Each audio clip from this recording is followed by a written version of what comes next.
ကဲ Note 13 Pro Plus Note 13 Pro Plus Note 13 Pro Plus ဒါတွေပဲတောင်းနေကြတာပဲလူတွေကဆိုတော့ကဲလာပြီဒီနေ့လာပြီကျွန်တော်တခွန်းနဲ့ပဲပြောလိုက်မယ်ဗျာဝယ်မယ်လို့စဉ်းစားနေလို့ရှိရင်ဗီဒီယိုမကြည့်နဲ့သွားတာဝယ်လိုက်တော့နော်ပြေးတာဝယ်လိုက်တော့သွားရပြီဒီဖုန်းက Note 12 Turbo တုန်းကလိုမျိုးပဲ TBH Labs approve ဖြစ်တယ်နည်းနည်းဆက်ရှင်းပြမယ်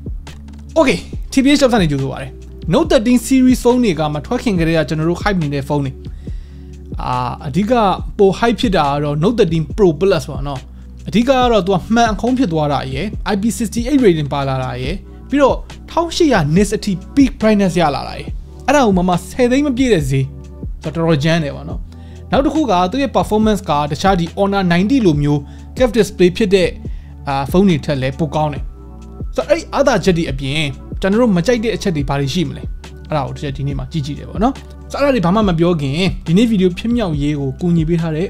ဂျုံပိုင်းမော်လမြိုင်နဲ့နည်းနည်းမိတ်ဆက်ပေးမယ်ဒီနေ့ဗီဒီယိုဖြစ်မြောက်ရေးကိုကူညီပေးထားတာတော့ကျော်မိုဘိုင်းမော်လမြိုင်ရဖြစ်ပါတယ်ဖုန်းတွေကိုလက်လီပဲဖြစ်ဖြစ်လက်ကားပဲဖြစ်ဖြစ်ဈေးတက်တာနဲ့ပစ္စည်းမှန်မှန်ကန်ကန်လိုချင်တယ်ဆိုလို့ရှိရင်ဂျုံမိုဘိုင်းမော်လမြိုင်ကိုတစ်ချက်တွားကြည့်လိုက်ပါ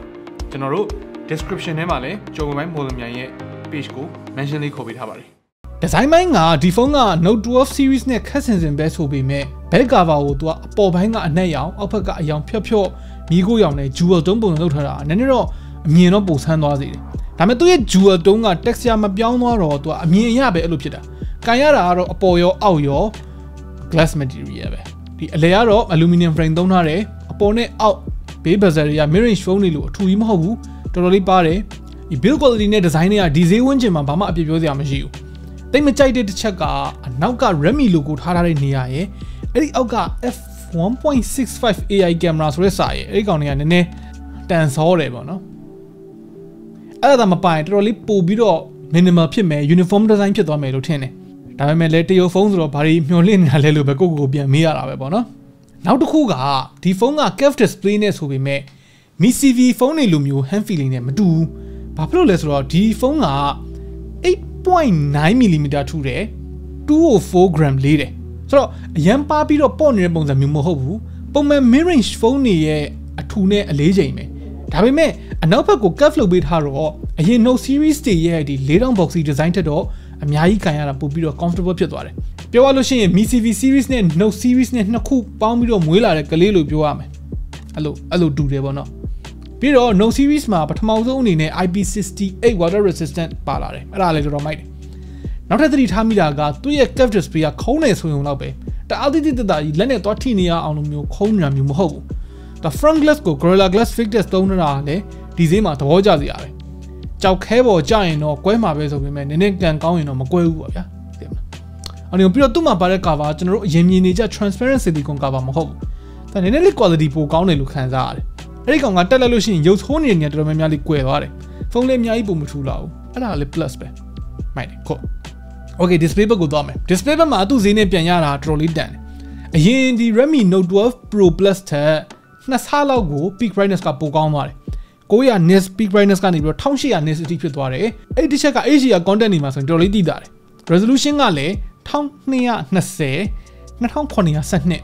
အဲ့ဒီ phone resolution တွေကဘာဖြစ်ချင်နေမှမသိဘူးလက်ခွမ်းထဲမှာထားပါတော့အဲ့ဒီ resolution ကသူက 1080p မှာက 1440p မကြအဲ့လောက်ရှိတယ်ပေါ့နော် pixel density ပုံများလာတယ်မတိမတာလေးပို sharp ဖြစ်သွားတယ် 120Hz refresh rate တွေ Dolby Vision တွေ HDR 10+ support လုပ်တာတွေအဲ့ဒါတွေအကုန်တူတူပဲ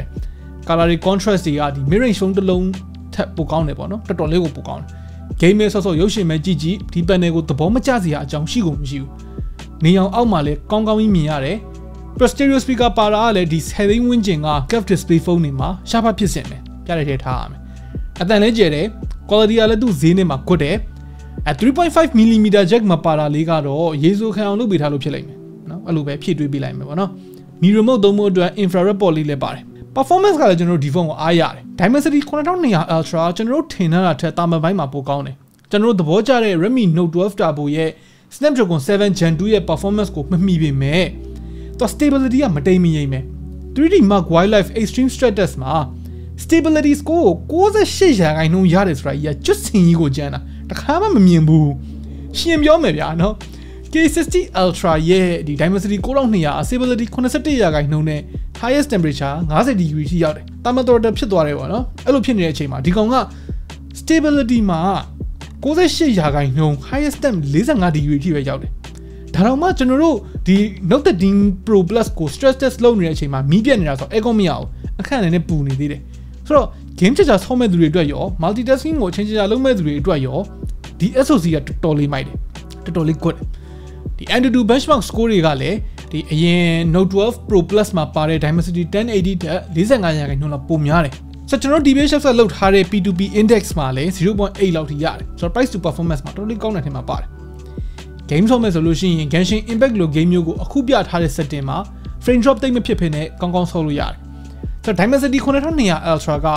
ဒီလို phone မျိုးနဲ့တော်တော်လေးလိုက်တယ်။ MTK SoC တိုင်းပူတာမဟုတ်ဘူးဆိုတာကိုလည်းဒါနမူနာအနေနဲ့ပြသွားတယ်ပေါ့နော် MTK ဆိုမကြိုက်ဘူး MTK ဆိုမကြိုက်ဘူး Snapdragon မှကြိုက်တယ်အဲ့ဒါလည်းဘာဖြစ်တာလဲမသိဘူးအဲ့ဒါလည်းယောဂတစ်မျိုးပဲဆိုတော့အားရစီရာတိတ်မရှိတာတော့ထုံးစံတိုင်းပဲ Redmi phone ရဲ့ထုံးစံတိုင်းပဲ camera သူ့ရဲ့ပုံစံက K60 Ultra ရဲ့ looks နဲ့တော်တော်လေးဆင်တယ် contrast များတယ်ပေါ့နော်ဒီရိုက်လိုက်တဲ့ object တွေကိုမှမူတည်ပြီးတော့တချို့အချိန်တွေမှာဆိုရင် over saturated ဖြစ်တာမျိုးရှိတယ်အဲ့ဒါက MIUI ရဲ့ camera ကြောင့်ဖြစ်တာလားDimensity SoC တွေရဲ့ photo processing ကြောင့်ဖြစ်တာလားအဲ့ဒါတော့မပြောတတ်ဘူးအခုတလောကဒီ Snapdragon SoC သုံးထားတဲ့ Xiaomi ဖုန်းတွေတိတ်မဆန်းပြဘူးဆိုတော့အဲ့ဒါပြောရခက်တယ်ဒီဖုန်းက dynamic range မှာတော်တော်လေးကောင်းတယ်လို့ပြောရမယ်အခန်းဆက်လိုက်ရိုက်မယ်ဆိုရင်တော့မှဒီတေးတော်ကြံတယ်200 megapixel main camera ကဒီ default pixel bin mode မှာကောင်းတယ်ဒါပေမဲ့ဒီတေးပို့လို့ခြင်းလို့200 megapixel နဲ့ရိုက်လိုက်ရင်တော့ပုံတွေကအလင်းသိမ့်မလုံလောက်တဲ့ under expose ပုံစံမျိုးနဲ့နည်းနည်း muted ဖြစ်သွားတယ်ပေါ့နော် lighting အခြေအနေအရန်ကောင်းတယ်ဆိုလို့ရှိရင်ကြတော့200 megapixel အလုပ်ဖြစ်လိမ့်မယ်မဟုတ်လို့ရှိရင်တော့ default mode နဲ့ပဲအဆင်ပြေတယ်မိတ်ဆွေ OIS ပါတာတော့သဘောကျတယ်လက်အရန်မငြိမ်နေတာမှပုံတွေကဝိုးတိုးဝါတာတိတ်မဖြစ်ဘူးဒီ ultra wide ကတော့တခြား mid range phone တွေအတိုင်းပဲတိတ်မကောင်းဘူး telephoto လည်းမပါဘူးဆိုတော့ zoom ဆွဲရင်လည်း digital crop ပဲရမယ်ကျန်တဲ့တစ်လုံးကတော့ macro ဆိုတော့ဘာမှမပြောတော့ဘူးကွာနော်ပုံလေးတွေပဲချက်ကြည့်ကြည့်လိုက်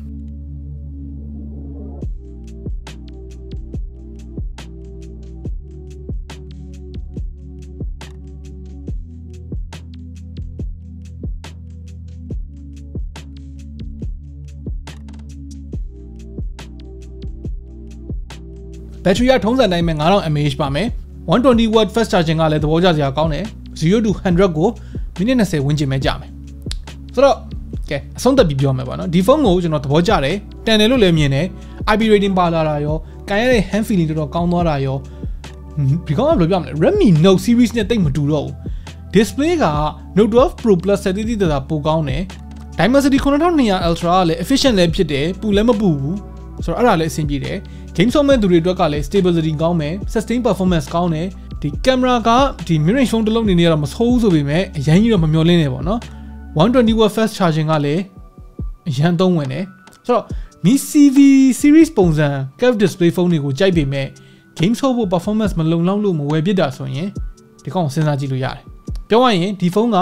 camera ကလွှဲရင် overall specs မှာဒီ Honor 90တို့ V29 တို့လိုဖုန်းမျိုးတွေကိုရောတခြားဒီ upper mid range ဖုန်းတွေကိုရောလိုက်ကေးလိုက်တဲ့သဘောမျိုးမှာရှိတယ်